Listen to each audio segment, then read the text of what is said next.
లో ఉన్నప్పుడు అంతా మనదేననుకుంటాం, విపక్షంలోకి వచ్చినప్పుడు లోపాలు ఎతుక్కుంటాం. ప్రస్తుతం వైసీపీ ఎతుక్కోవాల్సినటువంటి అంశం, తెలుసుకోవాల్సినటువంటి అంశం ఏంటంటే ప్రధానంగా ల్యాండ్ టైటిలింగ్ యాక్ట్తో ఉపాధి అవకాశాలు కోల్పోతాం అన్నటువంటి భయపడ్డటువంటి ప్రతి న్యాయవాది వ్యతిరేకంగా ఓటేశారు.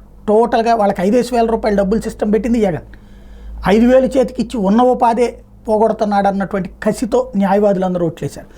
అదే సందర్భంలో ఉపాధ్యాయులు వాళ్ళు ఏదో ఓ మనిషిని పెట్టేసి చదువులు చెప్పించుకుంటున్నారు, లేకపోతే ఇంకో రకంగా ఎంజాయ్ చేస్తున్నటువంటి వాళ్ళకి ఖచ్చితంగా యాప్లు నువ్వు స్కూల్లోనే ఉండాలి అనడంతో ఆగ్రహం వచ్చింది.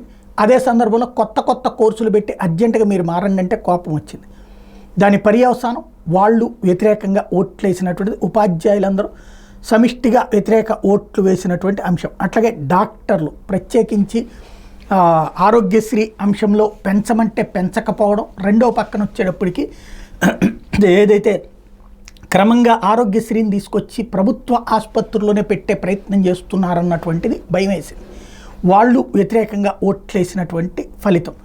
వీళ్ళందరికీ తోడుగా ప్రధానంగా ఎవరైతే 60 లక్షల మంది మద్యం విక్రయదారులు కాదు, తాగుబోతులు అంటాం, మద్యం కొనుగోలుదారులు అనాలి. ఎందుకంటే ఇప్పుడు అది కూడా సోఫిస్టికేటెడ్ పదం వాడాలేము, లిక్కర్ యూజర్స్ అనే పదం వాడాలేము, మద్యం వినియోగదారులు అని. ఎందుకంటే కోపం వస్తుంది ఇప్పుడు, అందుకోసం అని చెప్పేసి వాళ్ళు ఒక 60-70 లక్షల మంది ఈ అంతా కలిపితేనే జగన్ని దించినటువంటిది. ఇప్పుడు వీటికి జగన్ దగ్గర ఉన్న సమాధానం ఏంటి? సమాజం ఒకటి మాట్లాడుతుంది, అలాంటి దాంట్లో వీళ్ళేమో అంటే వీళ్ళందరూ పోలరైజ్ అవుతారు, వీళ్ళ పట్ల అసంతృప్తితో ఉన్నటువంటి సమాజం మాత్రం పోలరైజ్ కాలేదు. అదే జగన్కి మైనస్ అయింది. మరి దీనికి పరిష్కారం ఏంటి జగన్ దగ్గర చూడాలి.